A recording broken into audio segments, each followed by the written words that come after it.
Sunday school classes program. I hope the last 2 weeks have been beneficial to all our teachers and students who are unable to attend the Sunday schools. For that matter, this time let us remember all our friends in secular schools and colleges and Sunday schools even, who cannot attend the regular classroom teaching because of the coronavirus. But friends, let us make the best of the situation. Since all the classrooms are shut, the online classrooms are open.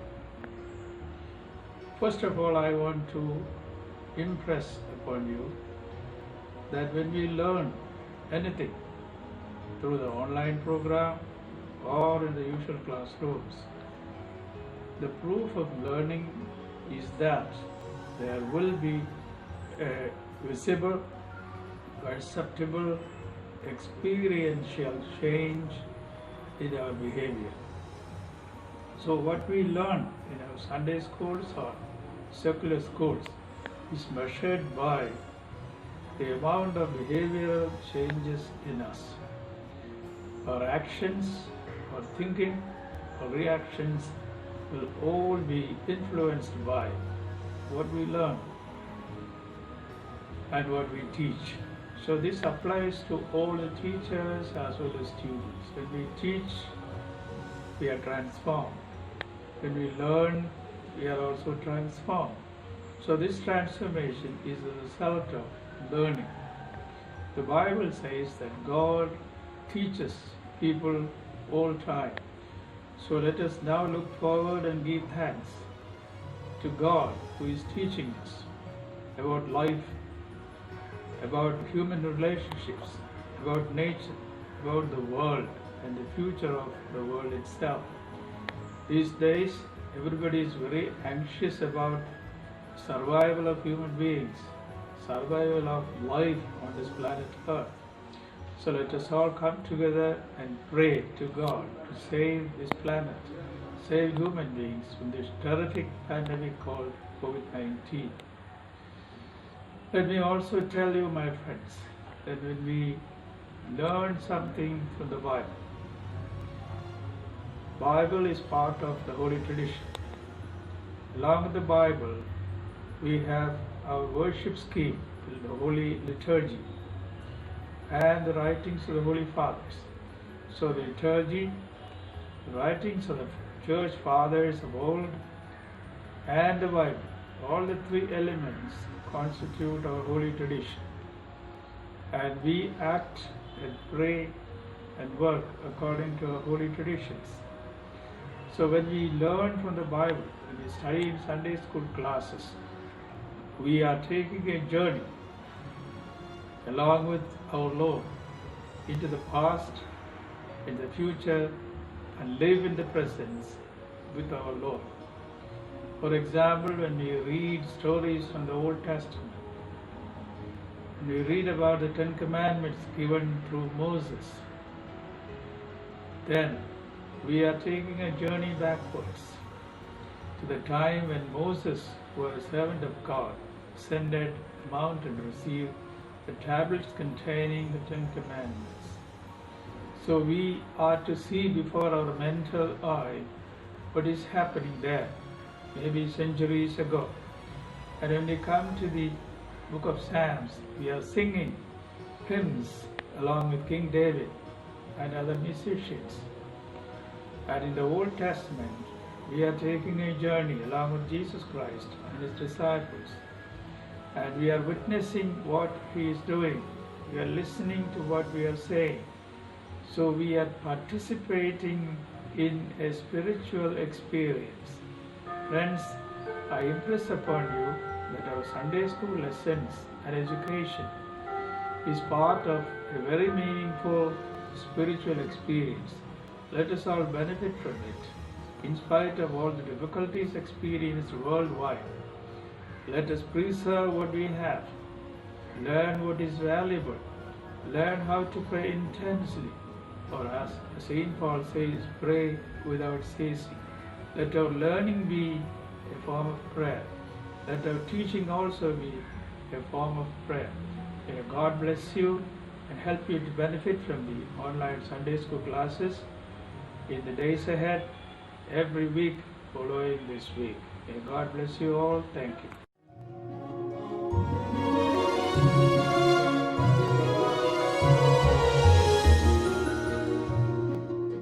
ത്രിയേക ദൈവത്തിൻ്റെ തിരുനാമം മഹത്വപ്പെടട്ടെ.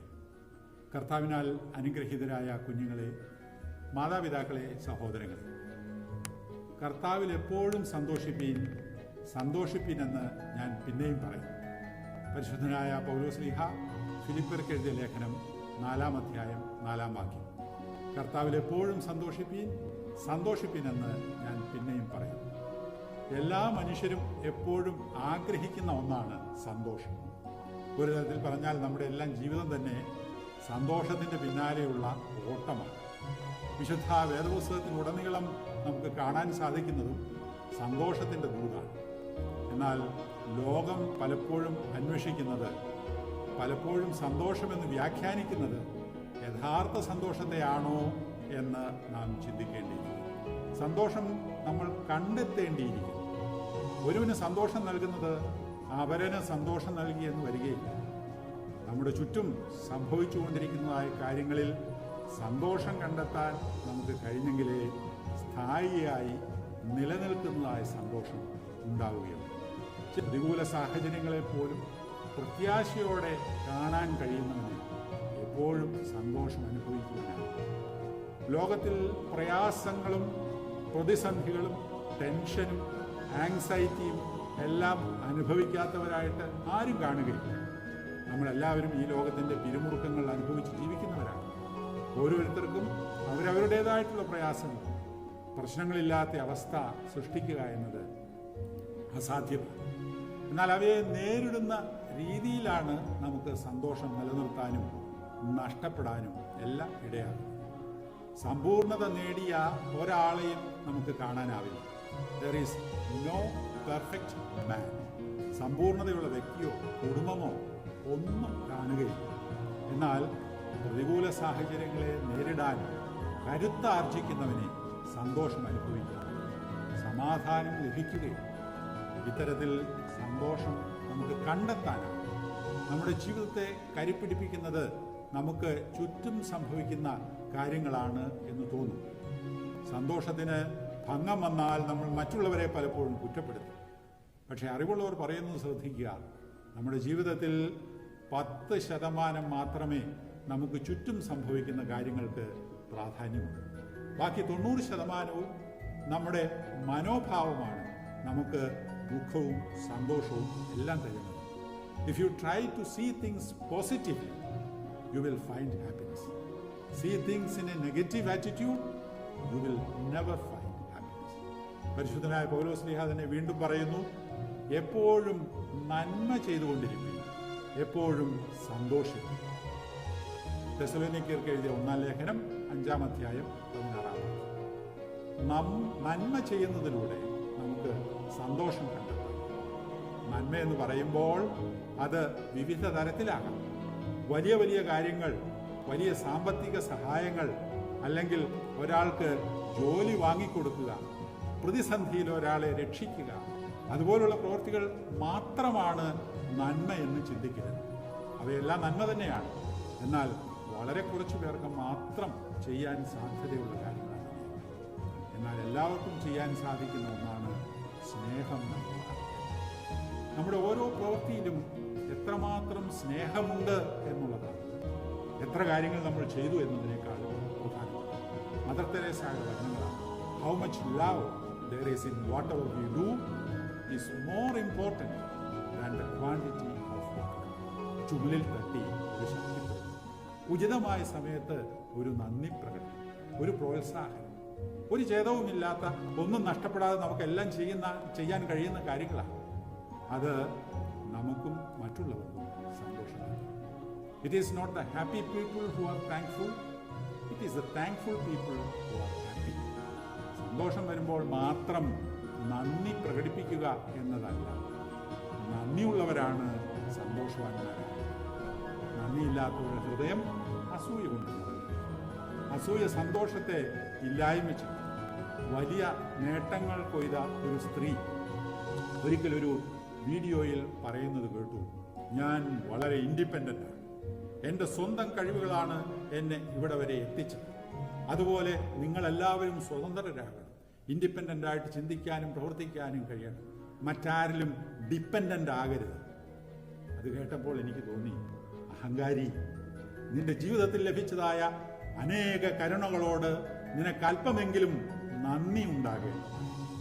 നിന്നെ പോറ്റി വളർത്തിയ മാതാപിതാക്കൾ, ഉപദേശങ്ങൾ തന്ന് വളർത്തിയ ഗുരുജനങ്ങൾ, നേട്ടങ്ങളുടെ പാതയിലേക്ക് നിന്നെ തള്ളിവിട്ട അനേകം, അവരോടെല്ലാം അല്പമെങ്കിലും നിനക്ക് നന്ദി ഉണ്ടാകേണ്ടതാണ്. എന്നെങ്കിലും ഈ ഗുണപാഠം ആ വ്യക്തി പഠിക്കുമെന്ന് ആണ്. നീതിമാന്മാരുടെ പ്രത്യാശ സന്തോഷമാണ്. സദൃശവാക്യങ്ങൾ 10-ാം അധ്യായത്തിൽ സന്തോഷവും നീതിയും തമ്മിൽ ബന്ധപ്പെട്ട് കിടക്കുന്നു എന്നാണ് ഈ വാക്യം സൂചിപ്പിക്കുന്നത്. നീതിമാന്മാരുടെ പ്രത്യാശ സന്തോഷം. സ്വർണം കടത്തിയ കള്ളക്കടത്തുകാർ ഏറെ സന്തോഷിച്ചു. ആരും കാണാതെ ധാരാളം അനീതി പ്രവർത്തിച്ചു, ധാരാളം സമ്പാദിച്ചു, തിന്നുകുടിച്ചു, കുറേ നാളെല്ലാം ആഴി തിമിർത്ത് കാണും അവരും. എന്നിട്ട് ഇപ്പോൾ എന്തായി? കണ്ടെത്തിയ സന്തോഷം മിഥ്യയായിരുന്നു എന്ന് ഇന്ന് അവർക്ക് മനസ്സിലായി. തങ്ങളുടെ മുഖം മറയ്ക്കുവാൻ അവർ ബന്ധപ്പെടുകയാണ്. അനീതിയും അക്രമവും അഹങ്കാരവും സന്തോഷത്തെ ഇല്ലാതാക്കും എന്നാണ് സംശയം. മഹാഭാരത യുദ്ധത്തിൽ അധർമ്മത്തിൻ്റെ പര്യായമായി ദുര്യോധനൻ രാജാധികാരം പ്രാപിച്ച് ധനവും സമ്പത്തും നേടി പ്രജകളെ യഥേഷ്ടം ചൂഷണം ചെയ്ത് സന്തോഷിക്കുവാനാണ് യുദ്ധം ചെയ്തത്. മറ്റാരൊക്കെ യുദ്ധം വേണ്ട എന്ന് പറഞ്ഞപ്പോഴും ദുര്യോധനൻ പറഞ്ഞില്ല, യുദ്ധം വേണം, വേണം, എനിക്ക് ജയിക്കണം, എനിക്ക് ജയിക്കാൻ സാധിക്കും, യാതൊരു സംശയവുമില്ല. അഹങ്കാരമാണ്. എന്നിട്ട് സന്തോഷം കിട്ടിയോ? ഇല്ല. തൻ്റെ കൂടെ അജയ്യരായ പോരാളികൾ ഉണ്ട്, മറ്റാർക്കും അവരെ കീഴ്പ്പെടുത്താനാവില്ല എന്നായിരുന്നു ദുര്യോധനന്റെ അഹങ്കാരം. എന്നിട്ട് എന്തായി? മഹാരഥന്മാരായിരുന്ന ഭീഷ്മരും ദ്രോണരും കർണനും എല്ലാം ദുര്യോധന പക്ഷത്തുണ്ടായിരുന്നു. പക്ഷെ എല്ലാവരും യുദ്ധഭൂമിയിൽ വീണ് വീരമൃത്യു പ്രാപിച്ചു. ദുര്യോധനൻ കണ്ടെത്താൻ ശ്രമിച്ചതായ സന്തോഷം വലിയ വിലാപമായിട്ട് മാറിപ്പോയി. കാരണം അവൻ്റെ അഹങ്കാരവും അവൻ്റെ അനീതിയും. എൻ്റെ വചനങ്ങൾ ദീർഘിപ്പിക്കുന്നില്ല. പ്രാർത്ഥനയിലൂടെയും ദൈവ തിരുമുൻപാകെയുള്ളതായ സമർപ്പണത്തിലൂടെയും നമുക്ക് ചുറ്റും നടക്കുന്നതായ കാര്യങ്ങളെ പോസിറ്റീവായി കാണാൻ ശ്രമിക്കുമ്പോൾ നമ്മൾ ദൈവത്തോടും മറ്റുള്ളവരോടും നന്ദിയുള്ളവരാകും. അഹങ്കാരവും അത്യാഗ്രഹവും വെടിയുമ്പോൾ ദൈവം തന്നെ നമുക്ക് നൽകി അനുഗ്രഹിക്കുന്നതായ സമാധാനവും സന്തോഷവുമാണ് നിലനിൽക്കുന്ന യഥാർത്ഥമായ സമാധാനം. തനിക്ക് പ്രസാദമുള്ള മനുഷ്യന് അവൻ ജ്ഞാനവും അറിവും സന്തോഷവും കൊടുക്കും. ദൈവം തനിക്ക് പ്രസാദമുള്ളവർക്കാണ് അറിവ്, ജ്ഞാനവും സന്തോഷവും. അതിന് നമ്മളെ പ്രാപ്തരാക്കേണ്ടതിന് ദൈവം നമ്മൾ പരിശുദ്ധാത്മാവിനെ അയച്ച് നമ്മൾ ഓരോരുത്തരെയും സന്തോഷമുള്ളവരും ശുദ്ധിമാന്മാരും നീതിയുള്ളവരും ജ്ഞാനമുള്ളവരുമാക്കി തീർക്കട്ടെ എന്ന് പ്രാർത്ഥിച്ചുകൊണ്ട് എൻ്റെ വചനം അവസാനിക്കും.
പരിശുദ്ധ നാമം മഹത്വപ്പെടുമാറാകട്ടെ.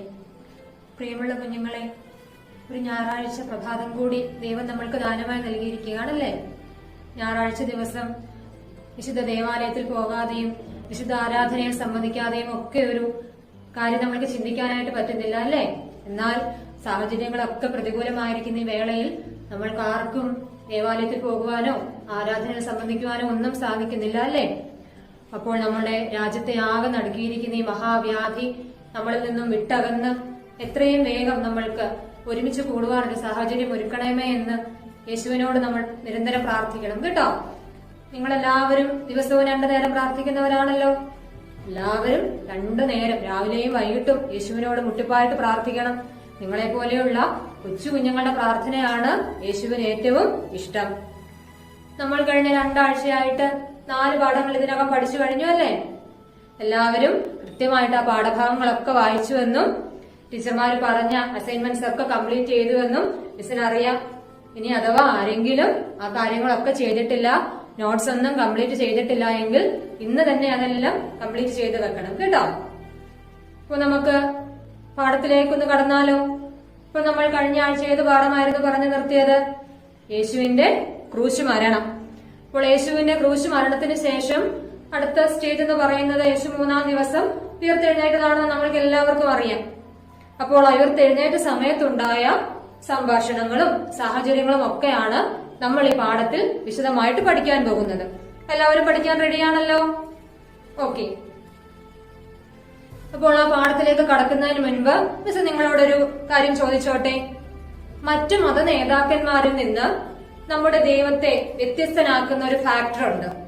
അതെന്താണെന്ന് ആർക്കെങ്കിലും ഒന്ന് പറയാമോ? മറ്റു മത നേതാക്കന്മാരിൽ നിന്ന് നമ്മുടെ ദൈവത്തെ വ്യത്യസ്തനാക്കുന്ന ഒരു ഫാക്ടർ. ഓക്കെ, ഞാൻ പറഞ്ഞു തരാം. അവരെല്ലാവരും മരണം വഴിയായി ഈ ലോകത്തിൽ നിന്നും അകന്നുപോയി. എന്നാൽ നമ്മുടെ യേശു മരണത്തെ അതിജീവിച്ച് ഉയർത്തെഴുന്നേറ്റവനാണ്. അപ്പോൾ അതാണ് നമ്മളുടെ യേശുവിനുള്ള, നമ്മൾ ക്രിസ്ത്യാനികളായ നമ്മൾക്കുള്ള ഒരു വിജയമെന്ന് പറയുന്നത്. ഇപ്പോൾ നമുക്ക് പാഠത്തിലേക്ക് കടക്കാം. ഇപ്പോൾ നമ്മൾ കഴിഞ്ഞ ആഴ്ച കണ്ടു, പീലാത്തോസിന്റെ കൽപ്പന പ്രകാരം യേശുവിനെ ക്രൂശിച്ചു. അതിനുശേഷം യേശുവിനെ കല്ലറയിൽ അടക്കം ചെയ്തു പട്ടാളക്കാരെ കാവൽ നിർത്തി. അപ്പോൾ ആ കല്ലറയ്ക്ക് ഒരു പ്രത്യേകത ഉണ്ടായിരുന്നു. ആ കല്ലറയുടെ മുൻഭാഗത്ത് വലിയൊരു കല്ല് ഉരുട്ടി വെച്ചിരുന്നു, വളരെ ഭാരമേറിയ കല്ല്. എന്താ അങ്ങനെ ഉരുട്ടി വെക്കാൻ കാരണം? അതെ, ഒരു കാരണവശാലും യേശു അത് തുറന്നു പോകാൻ പാടില്ല. അപ്പൊ അതുകൊണ്ടാണ് ആ ഭാരമേറിയ ഒരു കല്ല് ഉരുട്ടി ആ കല്ലറയുടെ മുൻപിലേക്ക് വച്ചത്. അപ്പോൾ യേശുവിനെ ക്രൂശിൽ തറച്ച് കബറിൽ അടക്കിയതിനു ശേഷം ശിഷ്യന്മാർ വളരെയധികം സങ്കടത്തോടെ പോകുകയാണ്. ശിഷ്യന്മാർക്ക് വളരെയധികം പരിഭ്രാന്തിയായി.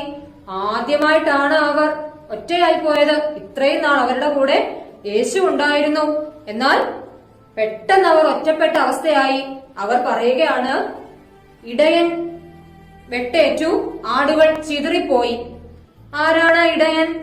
ഇടയൻ എന്ന് പറയുന്നത് യേശുവാണ്. ആടുകൾ എന്ന് പറയുന്നത് ആരാണ്? യേശുവിനെ സ്നേഹിക്കുന്ന ഒരു ശിഷ്യ സമൂഹം. അപ്പോൾ ഇടയൻ വെട്ടേറ്റു, ആടുകൾ ചിതറിപ്പോയി, ആടുകൾ ഒറ്റയ്ക്കായി മാറി. അവർക്ക് പരിഭ്രാന്തിയായി. അതുപോലെ വീണ്ടും അവർ പറയുകയാണ്, സത്യത്തെ അന്ധകാരം കുഴിച്ചു മൂടിയോ. എന്താണ് അവിടെ സത്യമെന്ന് പറയുന്നത്? സത്യമെന്ന് പറയുന്നത് യേശുവാണ്. അന്ധകാരമെന്ന് പറയുന്നത് ക്രൂശ് മരണമാണ്. അവർ ഭാരപ്പെടുകയാ. യേശുവിനെ അന്ധകാരം മൂടിയോ, യേശുവിനെ ക്രൂശിൽ തറച്ചു, ഇനിയും യേശു ഉയർത്തെഴുന്നേൽക്കില്ലയോ എന്നൊക്കെ അവർ വളരെയധികം ഭാരപ്പെടുകയാണ്. അങ്ങനെ അവർ ഭാരത്തോടും സങ്കടത്തോടും കൂടി മടങ്ങിപ്പോയി. അപ്പോൾ യേശു കല്ലറയിൽ ആണല്ലോ. യേശു കല്ലറയിൽ എന്ത് ചെയ്യുകയായിരുന്നു? യേശു കല്ലറയിൽ വിശ്രമിക്കുകയായിരുന്നില്ല. പിന്നെ എന്തായിരുന്നു യേശു ചെയ്തത്? അന്നേ വരെ, ആദാം മുതൽ അന്നേ വരെ മരിച്ച സർവരോടും സുവിശേഷം അറിയിക്കുകയായിരുന്നു നമ്മുടെ യേശു.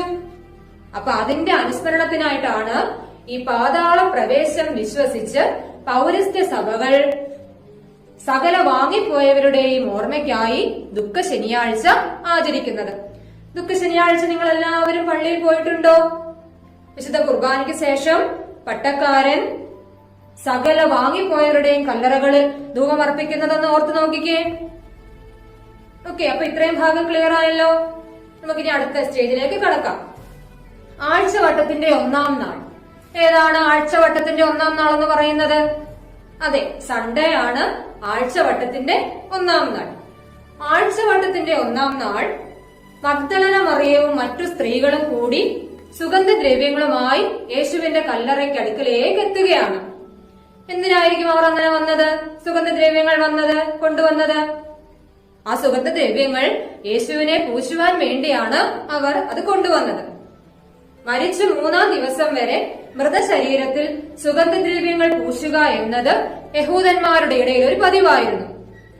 അപ്പോൾ അങ്ങനെ വരുന്ന വേളയിൽ അവർക്ക് ഭയങ്കര സങ്കടമാണ്. അവരുടെ മനസ്സിൽ ഒരു വലിയ ഭാരമുണ്ട്. എന്തായിരിക്കും ആ ഭാരം? അന്ന് അവർ യേശുവിനെ കബറിൽ അടക്കിയ സമയത്ത് കണ്ടതാണ് ആ വലിയൊരു കല്ലറയുടെ മുൻപിൽ ഉരുട്ടി വെച്ചത്. അത് ആര് ഉരുട്ടി മാറ്റുമെന്ന ഒരു പേടി കൊണ്ടാണ്, അല്ലെങ്കിൽ ഒരു ആശങ്കയോടെയാണ് അവരെല്ലാവരും ആ കല്ലറയുടെ അടുക്കലേക്ക് എത്തിയത്. എന്നാലും എന്തും വരട്ടെ എന്ന് വിചാരിച്ച് അവർ യേശുവിനോടുള്ള അമിത ഭക്തിയാൽ ധൈര്യപൂർവ്വം നടന്നു പോവുകയാണ്. ഓക്കെ, ഇത്രയും ക്ലിയർ ആയല്ലോ. ഓക്കെ, അപ്പോൾ ആ കല്ലറയുടെ അടുക്കലേക്ക് എത്തിയപ്പോൾ കണ്ട കാഴ്ച മഗ്ദലന മറിയത്തിനെയും മറ്റു സ്ത്രീകളെയും ആശ്ചര്യപ്പെടുത്തി. അവർ ഒരിക്കലും ചിന്തിക്കാത്ത ഒരു കാഴ്ചയാണ് അവർ കണ്ടത്. എന്തായിരിക്കും അത്? അതെ, ആ കല്ലറയുടെ മുൻപിലുണ്ടായിരുന്ന ആ ഭാരമേറിയ കല്ല് ആരോ ഉരുട്ടി മാറ്റി വെച്ചിരിക്കുന്നു. അതു തന്നെയുമല്ല, ആ കല്ലറയുടെ അടുക്കലായിട്ട് വെള്ള നിലയങ്കി ധരിച്ച, എന്താ വെള്ള നിലയങ്കി എന്ന് പറഞ്ഞാൽ? അതെ, നല്ല വൈറ്റ് കളർ ഡ്രസ്സ് ഇട്ട ഒരു തൂവെള്ള വസ്ത്രം ധരിച്ച ഒരു ദൈവദൂതൻ അവിടെ ഇരിക്കുകയും ചെയ്യുന്നു. ആ ദൈവദൂതൻ അവരോട് പറഞ്ഞു, നിങ്ങൾ ഭയപ്പെടേണ്ട, ക്രൂശിതനായ ക്രിസ്തു ഉയർത്തെഴുന്നേറ്റിരിക്കുന്നു. നിങ്ങൾ പോയി ഈ വാർത്ത ശിഷ്യന്മാരെ അറിയിക്കുവേനെന്ന്. ഈ വിവരം കേട്ട മഗ്ദലന മറിയമും മറ്റു സ്ത്രീകളും സന്തോഷത്തോടും പരിഭ്രാന്തിയോടും കൂടി ശിഷ്യന്മാരുടെ അടുക്കലേക്ക് വാർത്ത പറയുവാനായിട്ട് ഓടി. അങ്ങനെ പോകുന്ന സമയത്ത് ഉയർത്തെഴുന്നേറ്റ ക്രിസ്തു അവരുടെ മുൻപിൽ പ്രത്യക്ഷനായി.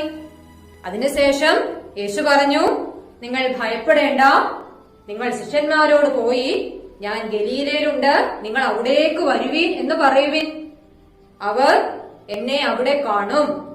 ഓക്കെ, ഇത്രയും ക്ലിയർ ആയല്ലോ. ഓക്കെ, ഇനിയും ഉയർത്തെഴുന്നേറ്റ ക്രിസ്തുവിനെ കാണുവാനായിട്ട് ശിഷ്യന്മാർ ആശങ്കയോടും പരിഭ്രാന്തിയോടും കൂടി കല്ലറയുടെ അടുക്കലേക്ക് ഓടിയെത്തി. പത്രോസും യോഹന്നാനും കൂടിയാണ് ഓടിയെത്തിയത്.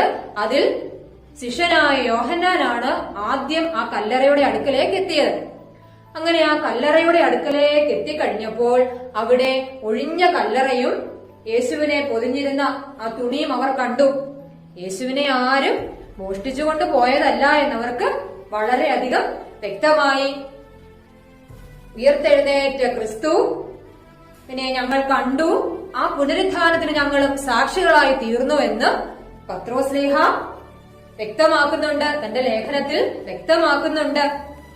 അങ്ങനെ ഉയർത്തെഴുന്നേറ്റ ക്രിസ്തു പല പ്രാവശ്യം പല സ്ഥലങ്ങളിലായിട്ട് ശിഷ്യന്മാർക്ക് പ്രത്യക്ഷനായി. അപ്പോൾ ഉയർത്തെഴുന്നേറ്റ ക്രിസ്തുവിനെ ആദ്യമായിട്ട് കണ്ടതും ആ വിവരം ശിഷ്യന്മാരെ അറിയിക്കുവാനുള്ള ഭാഗ്യം ലഭിച്ചതും ആർക്കായിരുന്നു? മഗ്ദലന മറിയാമിനായിരുന്നു. ആ രംഗം നമ്മൾ ഓർത്ത് നോക്കിക്കേ. ഉയർത്തെഴുന്നേറ്റ ക്രിസ്തുവിനെ ആദ്യമായിട്ട് കാണാൻ പറ്റുന്ന ആ ഒരു അവസ്ഥ എന്തൊരു ഭാഗ്യമാണല്ലേ. നമ്മൾക്കൊക്കെയാണ് ആ ഒരു ഭാഗ്യം വന്നിരുന്നതെങ്കിലോ നമ്മൾക്ക് ഇമാജിൻ ചെയ്യാൻ പോലും പറ്റുന്നില്ല അല്ലേ. അപ്പോൾ ആ മറിയാമിനോടുള്ള യേശുവിന്റെ സംഭാഷണം ഉയർപ്പ് പെരുന്നാളില് പ്രദക്ഷിണത്തിൽ വളരെ മനോഹരമായിട്ട് ചിത്രീകരിച്ചിരിക്കുന്നു. നിങ്ങളെല്ലാവരും ഉയർപ്പ് പെരുന്നാളിൽ സംബന്ധിച്ചിട്ടുണ്ടോ? ഓക്കെ, അങ്ങനെയാണെങ്കിൽ ആ പ്രദക്ഷിണത്തിലെ ആ ഗീതം നിങ്ങൾക്ക് എല്ലാവർക്കും പരിചിതമായിരിക്കും. നമ്മൾക്ക് ആ ഗാനം ഒന്ന് കേട്ട് നോക്കാം. ഓ മറിയാമേ, ഞാൻ തോട്ടക്കാരൻ തന്നെ, ഞാൻ പറുദീസായെ സ്ഥാപിച്ചോ ശ്രേഷ്ഠൻ. ഓ മറിയാമേ, ഞാൻ ജീവികൾ തൻ ജീവൻ താൻ പുനരുജ്ജീവനമോടെഴുന്നേൽപ്പും ഞാൻ കൊല്ലപ്പെട്ടോൻ, ഞാൻ കല്ലറയാർന്നോൻ, തൊട്ടിയിടരുതേ ഞാൻ താതാന്തികമേറിയിട്ടില്ല.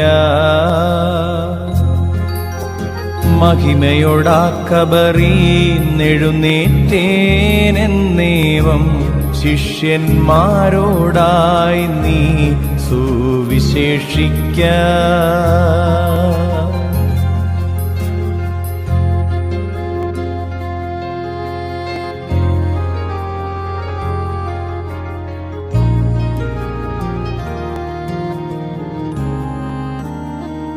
ഓക്കെ, ഗാനം എല്ലാവരും ശ്രദ്ധിച്ചു കാണുമായിരിക്കും. ഉയർപ്പ് പെരുന്നാളെ സംബന്ധിച്ചിട്ടുള്ളവർക്ക് അത് കുറച്ചും കൂടെ മനസ്സിലായിട്ടുണ്ടാകും അല്ലേ? അപ്പോൾ ഉയർത്തെഴുന്നേറ്റ ക്രിസ്തു 40 ദിവസം ശിഷ്യന്മാർക്ക് തന്റെ സാന്നിധ്യമേകി. അതിനുശേഷം 40-ാം ദിവസം ഒലിവുമലയിൽ വെച്ച് ശിഷ്യന്മാരെ അനുഗ്രഹിച്ചതിന് ശേഷം അവരോട് കൽപ്പിച്ചു, ഭൂമിയിൽ എങ്ങും പോയി നിങ്ങൾ സുവിശേഷം അറിയിക്കുക. ആ ഒരു കൽപ്പനയാണ് യേശു ശിഷ്യന്മാർക്ക് നൽകിയത്. അങ്ങനെ ഒരു കൽപ്പന നൽകിയതിനു ശേഷം യേശു സ്വർഗത്തിലേക്ക് ആരോഹണം ചെയ്തു. അതിനുശേഷം 10-ാം ദിവസം തന്റെ ശരീരമായ സഭയിലേക്ക് പരിശുദ്ധാത്മാവിനെ അയച്ചു. ആ പെരുന്നാളാണ് നമ്മൾ പെന്തിക്കോസ്തി പെരുന്നാളായിട്ട് ആചരിക്കുന്നത്. അപ്പോൾ ഈ ഭാഗത്തിൽ നിന്നും നമ്മൾ 2 ക്വസ്റ്റ്യൻസ് പഠിച്ചു കഴിഞ്ഞു. നോക്കാം ഒന്നുകൂടി. ഉയർത്തെഴുന്നേറ്റ ക്രിസ്തു 40-ാം ദിവസം സ്വർഗാരോഹണം ചെയ്തു.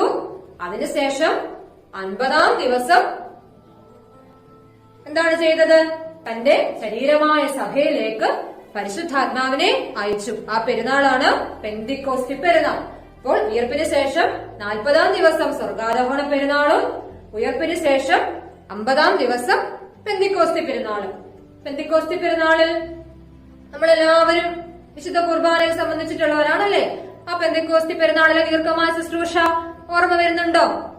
നമ്മൾ നിലത്ത് മുട്ടുകുത്തിയിരുന്ന് പരിശുദ്ധാത്മാവിനെ സ്വീകരിക്കുന്ന ആ പരിപാവനമായ ശുശ്രൂഷ. നിർഭാഗ്യവശാൽ ഇപ്രാവശ്യത്തെ പെന്തിക്കോസ്തി പെരുന്നാളിൽ നമ്മൾക്ക് സംബന്ധിക്കുവാനായിട്ട് സാധിച്ചില്ല.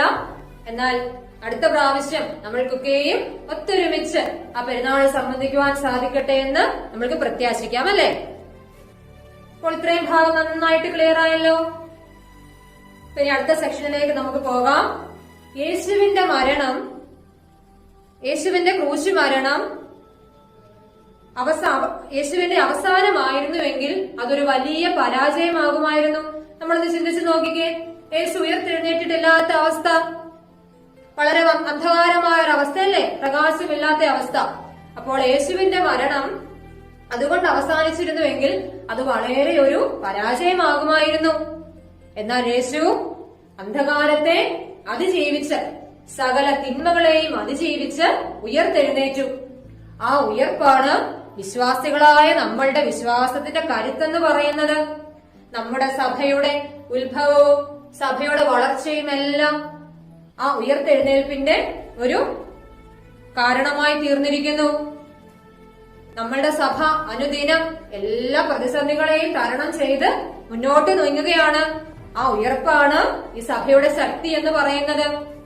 യേശു ഉയർത്തെഴുന്നേറ്റത് ഞായറാഴ്ച ദിവസമായതിനാൽ പരിശുദ്ധ സഭ ആരാധനയ്ക്കായി ഞായറാഴ്ച തിരഞ്ഞെടുക്കുകയും അത് ഇന്നോളം നിലനിന്നു പോരുകയും ചെയ്യുന്നു. യേശു ഒലിവുമലയിൽ വെച്ച് ശിഷ്യന്മാർക്ക് ആഹ്വാനം ചെയ്തു, കൽപ്പന നൽകി, നിങ്ങൾ ലോകമെങ്ങും പോയി സുവിശേഷം അറിയിക്കുക എന്നുള്ളത്. അതാണ് നമ്മുടെ പരിശുദ്ധ സഭയുടെ അടിത്തറ എന്ന് പറയുന്നത്. യേശു സകല തിന്മകളെയും അതിജീവിച്ചു, അന്ധകാരത്തെ പ്രകാശിതമാക്കി. അത് തന്നെയാണ് വിശ്വാസികളായ നമ്മളുടെ നിത്യജീവന്റെയും അടിസ്ഥാനം. യേശു ഉയർത്തെഴുന്നേറ്റതുപോലെ യേശുവിന്റെ 2ാമത്തെ വരവിൽ നമ്മളെയും ഒന്നിച്ചു ചേർക്കും എന്നുള്ളതാണ് വിശ്വാസികളായ നമ്മളുടെ പ്രത്യാശ എന്ന് പറയുന്നത്. നമ്മൾ പറയാറില്ലേ, മരിച്ചു പോകുന്നത് ഒരു നിത്യമായ ഒരു മരണത്തിന്റെ അവസ്ഥയല്ല. കർത്താവിന്റെ 2ാമത്തെ വരവിൽ കർത്താവ് നമ്മളെയും ഒന്നിച്ചു ചേർക്കും അല്ലെ? ആ ഒരു പ്രത്യാശയിലാണ് ക്രിസ്ത്യാനികളായ നമ്മൾ ജീവിക്കുന്നത് തന്നെ. അപ്പോൾ യേശുവിന്റെ ക്രൂശ് മരണത്തെ അതിജീവിച്ച ആ ഉയർപ്പാണ് നമ്മളുടെ എല്ലാവരുടെയും ആധാരവും നമ്മളുടെ വിശ്വാസവും നമ്മളുടെ അടിത്തറയും എന്ന് പറയുന്നത്. അപ്പോ ഇത്രയും പാഠഭാഗം എല്ലാവർക്കും നന്നായിട്ട് മനസ്സിലായോ? അപ്പോൾ ഒന്നുകൂടെ ഒന്ന് കൺക്ലൂഡ് ചെയ്താൽ നമുക്ക് മനസ്സിലാക്കാൻ പറ്റും. മഗ്ദലന മറിയം ആണ് ആദ്യമായിട്ട് ഉയർത്തെഴുന്നേറ്റ ക്രിസ്തുവിനെ കാണുന്നതും ആ വിവരം ശിഷ്യന്മാരെ അറിയിക്കുവാനായിട്ടുള്ള ഭാഗ്യം ലഭിച്ചതും. യേശുവിന്റെ കല്ലറയുടെ അരികിലേക്ക് ആദ്യം ഓടിയെത്തിയത് യോഹന്നാൻ ശ്ലീഹയാണ്. നിത്യനായ ക്രിസ്തു 40 ദിവസം തന്റെ സാന്നിധ്യം ശിഷ്യന്മാർക്ക് നൽകി. 40-ാം ദിവസം ഒലിവുമലയിൽ വെച്ച് ശിഷ്യന്മാരെ അനുഗ്രഹിച്ചതിന് ശേഷം സ്വർഗാരോഹണം ചെയ്തു. 50-ാം ദിവസം തന്റെ ശരീരമായ സഭയിലേക്ക് പരിശുദ്ധാത്മാവിനെ അയച്ചു. ഇനിയിപ്പോ ഇത്രയും പാഠഭാഗം കേട്ടതിന് ശേഷം നമ്മളുടെ മനസ്സിൽ നമ്മൾ എടുക്കേണ്ട ഒരു നിശ്ചയം എന്താണ്? യേശു അന്ധകാരത്തെ അതിജീവിച്ചു, യേശു തിന്മയെ അതിജീവിച്ചു. അതുപോലെ മനുഷ്യരായ നമ്മളും സകല പാപബന്ധനങ്ങളെയും അകറ്റി യേശുവിന്റെ ക്രൂശിനെ സാക്ഷിയാക്കി യേശുവിന്റെ ഉയർത്തെഴുന്നേൽപ്പിനെ മാതൃകയാക്കി സകല പൈശാചിക ബന്ധനങ്ങളെയും അകറ്റി നന്മയിൽ ജീവിക്കും എന്നുള്ളത്. ഇപ്പോ മക്കൾക്ക് എല്ലാവർക്കും പാഠഭാഗം നന്നായിട്ട് മനസ്സിലായോ? ഇപ്പോൾ നമ്മൾക്ക് ചോദ്യോത്തരത്തിലേക്ക് കടന്നാലോ? പേജ് നമ്പർ 33 നോക്കുക. ചോദ്യങ്ങൾ: ക്രിസ്തു ഉയർത്തിട്ടില്ലെങ്കിൽ ഞങ്ങളുടെ ഡാഷ് വ്യർത്ഥം, നിങ്ങളുടെ ഡാഷ് വ്യർത്ഥം. അത് റെഫറൻസ് അവിടെ പറഞ്ഞിട്ടുണ്ട്. 1 കൊരിന്ത്യർ 15-ാം അധ്യായം 14-ാം വാക്യം വേദഭാഗം വായിക്കുക. അതിനുശേഷം ഉത്തരം കണ്ടുപിടിക്കുക. രണ്ടാമത്തെ ചോദ്യം: ഉദ്ധിതനായ ക്രിസ്തു ആദ്യം പ്രത്യക്ഷപ്പെട്ടത് ആർക്കാണ്? നമ്മൾ പഠിച്ചു അല്ലേ? ഇനി അടുത്ത 3-ാമത്തെ ചോദ്യം: കല്ലറയിലേക്ക് പത്രോസും യോഹന്നാനും ഓടിപ്പോയത് എന്തിനായിരിക്കാം? 4-ാമത്തെ ചോദ്യം: ഉയിർപ്പിന്റെ 40-ാം ദിവസം സുപ്രധാനമായ ഒരു സംഭവമുണ്ട്, എന്താണത്? നമ്മൾ നോക്കിയതാ. ഉയർത്തതിന് ശേഷം 40-ാം ദിവസത്തെ പ്രത്യേകതയും 50-ാം ദിവസത്തെ പ്രത്യേകതയും പറഞ്ഞു. അപ്പോൾ ഈ പാഠഭാഗം നന്നായിട്ട് വായിക്കുക. ഈ 4 ചോദ്യത്തിന്റെ ഉത്തരങ്ങൾ നോട്ട്ബുക്കിൽ കുറിച്ചു വെക്കുക. അതിനുശേഷം മിസ് ആ പ്രവർത്തനങ്ങളിലെ ഒരു ചോദ്യം നിങ്ങൾക്ക് അസൈൻമെന്റ് ആയിട്ട് തരികയാണ്. രണ്ടാമത്തെ ചോദ്യം: ഉയർപ്പിന്റെ മഹാസന്തോഷവും പ്രാധാന്യവും വ്യക്തമാക്കുന്ന 5 ഗീതങ്ങൾ വിശുദ്ധ കുർബാന ക്രമത്തിൽ നിന്നും കണ്ടുപിടിക്കുക. ഇതോടെ നോക്കിയേ ക്വസ്റ്റ്യൻ. ഉയർപ്പിന്റെ മഹാസന്തോഷവും പ്രാധാന്യവും വ്യക്തമാക്കുന്ന 5 ഗീതങ്ങൾ വിശുദ്ധ കുർബാന ക്രമത്തിൽ നിന്നും കണ്ടുപിടിക്കുക. വിശുദ്ധ കുർബാന ക്രമം എല്ലാവരുടെ വീട്ടിലുണ്ടല്ലോ. അപ്പോൾ അത് നോക്കി അങ്ങനെയുള്ള 5 ഗീതങ്ങൾ കണ്ടുപിടിക്കുക. നിങ്ങൾക്ക് എന്തെങ്കിലും ഡൗട്ട്സ് തോന്നുവാണെങ്കിൽ പേരന്റ്സിന്റെ അടുത്തോ നിങ്ങളുടെ ടീച്ചറിന്റെ അടുത്തോ ചോദിച്ച് ഡൗട്ട് ക്ലാരിഫൈ ചെയ്യാം. അപ്പോ ഈ പാഠഭാഗം എല്ലാവരും നന്നായിട്ട് വായിക്കുക. ഇന്ന് പറഞ്ഞിരിക്കുന്ന ആ ഹോംവർക്കും അസൈൻമെന്റും ഇന്ന് തന്നെ കംപ്ലീറ്റ് ചെയ്യുക. അപ്പോൾ എല്ലാവർക്കും നല്ലൊരു ദിനം ആശംസിക്കുന്നു. ഇത്രയും നേരം കേട്ടിരുന്ന എന്റെ കൊച്ചു മക്കൾക്ക് എല്ലാവർക്കും നന്ദി. Thank you.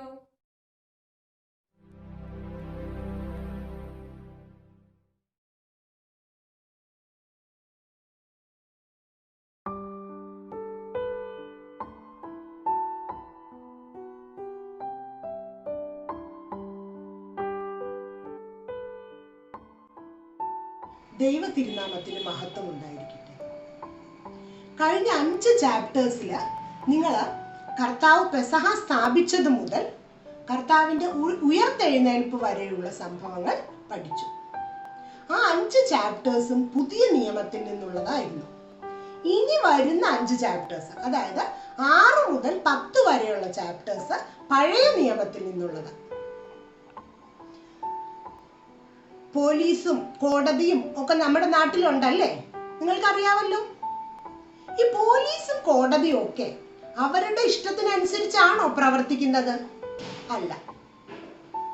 ഇന്ത്യൻ സിവിൽ കോഡും ഇന്ത്യൻ ക്രിമിനൽ കോഡും അതിനെല്ലാം ഉപരിയായിട്ട് ഇന്ത്യൻ കോൺസ്റ്റിറ്റ്യൂഷനും ഒക്കെ അനുസരിച്ചിട്ടാണ് അവർ പ്രവർത്തിക്കുന്നത്. ഇതെല്ലാം നിങ്ങൾ സ്കൂളിൽ പഠിച്ചിട്ടില്ലേ? അതുപോലെ ദൈവം തൻ്റെ ജനമായ ഇസ്രായേലിന് കുറച്ച് നിയമസംഹിതകൾ കൊടുക്കുകയുണ്ടായി. എന്തിനു വേണ്ടിയാണ് ദൈവം നിയമങ്ങൾ കൊടുത്തത് തൻ്റെ ജനത്തിന്? ദൈവത്തിനോട് കൂടെ ചേർന്ന് നന്മയിൽ വളരുന്നതിനു വേണ്ടിയാണ് ദൈവം തൻ്റെ കൽപ്പനകൾ തൻ്റെ ജനത്തിന് കൊടുത്തത്. മോശയിലൂടെ, പ്രവാചകനായ മോശയിലൂടെ 10 കൽപ്പനകളായി ദൈവീക നിയമങ്ങൾ നൽകപ്പെട്ടു. ആ 10 കൽപ്പനകളെ പറ്റിയാണ് ഇന്നത്തെ ദിവസം നിങ്ങൾക്ക് പഠിക്കാനുള്ളത്. 10 Commandments. വിശ്വാസികളുടെ പിതാവ് ആരാണ്? അബ്രഹാം. വിശ്വാസികളുടെ പിതാവായ അബ്രഹാമിനെ ദൈവം വിളിച്ചു വേർതിരിക്കുന്നു, അല്ലേ?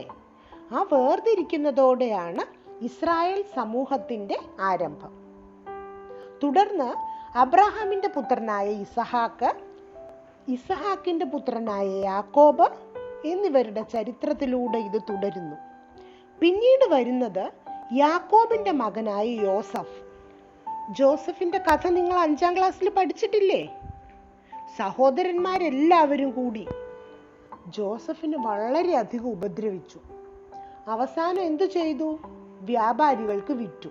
പക്ഷേ ദൈവം ജോസഫിനോട് കൂടി തന്നെ ഉണ്ടായിരുന്നു.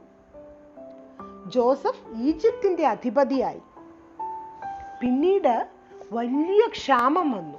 അപ്പോ ജോസഫ് തന്റെ സഹോദരങ്ങളെ ക്ഷാമത്തിൽ നിന്ന് രക്ഷിച്ച് മിസ്രൈമിൽ പാർപ്പിച്ചു. അവർ തലമുറയായി അവിടെ പാർത്തു. ഒരു വലിയ സമൂഹമായി മാറി. മിസ്രൈമിലെ രാജാക്കന്മാരാരാണ്? ഫറവോന്മാർക്ക് ഇസ്രായേൽ മക്കളുടെ ഈ വലിയ വളർച്ച ഇഷ്ടപ്പെട്ടില്ല. ഫറോ രാജാക്കന്മാര് ഇസ്രായേൽക്കാരെ നശിപ്പിക്കാനായി ശ്രമിച്ചു. തന്റെ ജനത്തിന്റെ കഷ്ടത ദൈവത്തിന് സഹിച്ചില്ല. പീഡനങ്ങളിൽ നിന്ന് ഇസ്രായേലിനെ രക്ഷിക്കാൻ ദൈവം ഒരു നേതാവിനെ തിരഞ്ഞെടുത്തു. ആരായിരുന്നു ആ നേതാവ്? മോശയെ പറ്റി നിങ്ങൾക്ക് അറിയാമല്ലോ, അല്ലേ? വെള്ളത്തിലൂടെ ഒഴുകി വന്ന മോശക്കുഞ്ഞ് ഫറവോന്റെ കൊട്ടാരത്തിലാണ് ജീവിച്ചത്. അവിടെ എല്ലാ സുഖ സൗഭാഗ്യങ്ങളോടും കൂടി ജീവിച്ച മോശ ഇസ്രായേൽക്കാർക്ക് വേണ്ടി അതെല്ലാം ത്യജിച്ചു. ദൈവത്തിന്റെ കൽപ്പന പ്രകാരം മോശ ഫറവോനെ ചെന്ന് കണ്ടു. ഇസ്രായേലിനെ വിട്ടയക്കണമെന്ന് അപേക്ഷിച്ചു.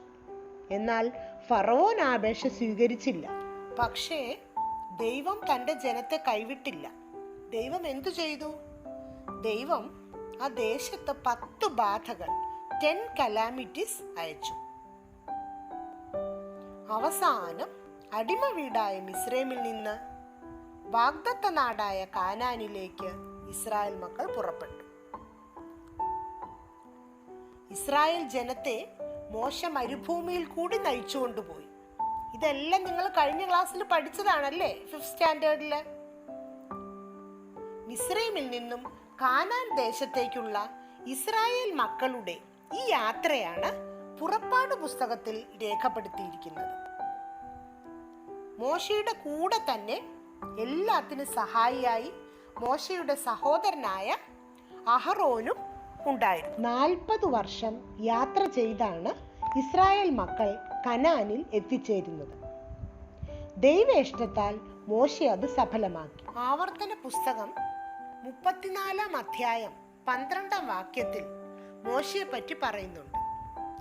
യഹോവ അഭിമുഖമായി അറിഞ്ഞ മോശയെ പോലെ ഒരു പ്രവാചകൻ ഇസ്രായേലിൽ പിന്നെ ഉണ്ടായിട്ടില്ല. ഇസ്രായേൽ ജനം മിസ്രൈമിൽ നിന്ന് പുറപ്പെട്ട് 3 മാസമായപ്പോൾ സീനായ് പർവ്വതത്തിൽ വെച്ചാണ് മോശയ്ക്ക് ദൈവം 10 കൽപ്പനകൾ നൽകിയത്. ഇസ്രായേലിയരുടെ വിമോചിത ദിവസമായ പെസഹായ്ക്ക് ശേഷമുള്ള 50-ാം ദിവസം, അതായത് പെന്തക്കോസ്തി പെരുന്നാളിന്റെ ദിവസം ഇസ്രായേലിയർക്ക് 10 കൽപ്പനകൾ ദൈവം നൽകി. ദൈവീക മഹത്വം ദർശിക്കാനായി 2 ദിവസം മോശ ജനത്തെ ശുദ്ധീകരിച്ചു. 3-ാമത്തെ ദിവസം വലിയ ഇടിമുഴക്കവും മിന്നലും കാഹളധ്വനിയും ഒക്കെ സീനായ് മനയിൽ നിന്നും ഉണ്ടായി. താഴ്വാരത്ത് നിന്നിരുന്ന ജനമെല്ലാം നടുങ്ങി പേടിച്ചു. യഹോവ അഗ്നിയായി സീനായ് പർവ്വതത്തിൽ ഇറങ്ങി വന്നു. ജനമെല്ലാം സീനായ് മലയുടെ അതിർത്തിയിൽ നിന്നു. സീനായ് മല മുഴുവൻ പുകഞ്ഞു. കാഹളധ്വനി അത്യന്തം ശക്തിപ്പെട്ടു. യഹോവ സീനായ് പർവ്വതത്തിന്റെ ഏറ്റവും മുകളിൽ കയറി ചെല്ലാൻ മോശയോട് ആവശ്യപ്പെട്ടു. മോശ കയറി ചെന്നു. കൊടുമുടിയിൽ വെച്ചാണ് മോശ ദൈവത്തിനോട് സംസാരിച്ചത്. ധാർമ്മികതയുടെ കേന്ദ്ര ബിന്ദുവായ 10 കൽപ്പനകൾ ദൈവം മോശയ്ക്ക് നൽകി. സാൻമാർഗിക സംഹിതയായ 10 കൽപ്പനകൾ. ഈ 10 കൽപ്പനകൾ ഏതൊക്കെയാണെന്ന് നമുക്ക് കാണാം. 1. നിന്റെ ദൈവമായ യഹോവയല്ലാതെ അന്യ ദൈവങ്ങൾ നിനക്കുണ്ടാകരുത്.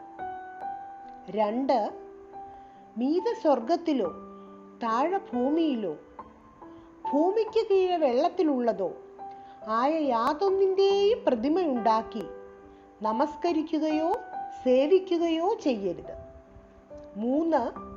നിന്റെ ദൈവമായ യഹോവയുടെ നാമം വൃഥ എടുക്കരുത്. 4. ശാബത്തിനെ ശുദ്ധീകരിപ്പാൻ ഓർക്ക. 5. നിനക്ക് ദീർഘായുസ് ഉണ്ടാകുവാൻ നിന്റെ അപ്പനെയും അമ്മയെയും ബഹുമാനിക്കാം. 6. കൊല ചെയ്യരുത്. 7.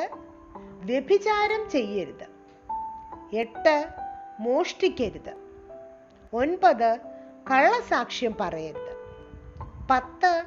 കൂട്ടുകാരനുള്ള യാതൊന്നിനെയും മോഹിക്കരുത്. ആദ്യത്തെ 4 കൽപ്പനകൾ ഏതൊക്കെയാണ്? ആദ്യത്തെ 4 കൽപ്പനകൾ: അന്യദൈവങ്ങൾ ഉണ്ടാകരുത്, പ്രതിമയുണ്ടാക്കി നമസ്കരിക്കരുത്, യഹോവയുടെ നാമം വൃഥ എടുക്കരുത്, ശാബത്തിനെ ശുദ്ധീകരിക്കണം. ഈ 4 കൽപ്പനകളും ദൈവവും മനുഷ്യനും തമ്മിലുള്ള ബന്ധത്തെ സൂചിപ്പിക്കുന്നു. മനുഷ്യനൊരു സാമൂഹ്യ ജീവിയാണ്. അതായത് മനുഷ്യന് ദൈവത്തിനോട് ധാരാളം കടമകളും കർത്തവ്യങ്ങളും ഒക്കെ ഉണ്ട്. അതുപോലെ തന്നെ നമ്മൾ ജീവിക്കുന്ന സമൂഹത്തിനോടും കടമകളും കർത്തവ്യങ്ങളും നിർവഹിക്കേണ്ടതുണ്ട്.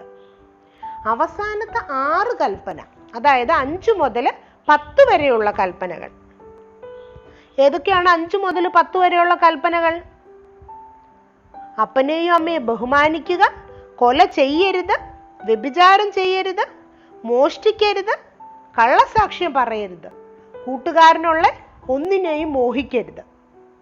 ഈ 6 കൽപ്പനകളും മനുഷ്യന്റെ സാമൂഹ്യ ബന്ധത്തെ, അതായത് സോഷ്യൽ റിലേഷൻഷിപ്പിനെ സംബന്ധിച്ചുള്ളവയാണ്. ഇതിൽ 5ാമത്തെ കൽപ്പന വളരെ ഇമ്പോർട്ടൻ്റ് ആണ്. അത് വാഗ്ദത്തത്തോടു കൂടിയ കൽപ്പനയാണ്. എന്താണ് 5ാമത്തെ കൽപ്പന? നിന്റെ അപ്പനെയും അമ്മയെയും ബഹുമാനിക്കുക എന്നത്.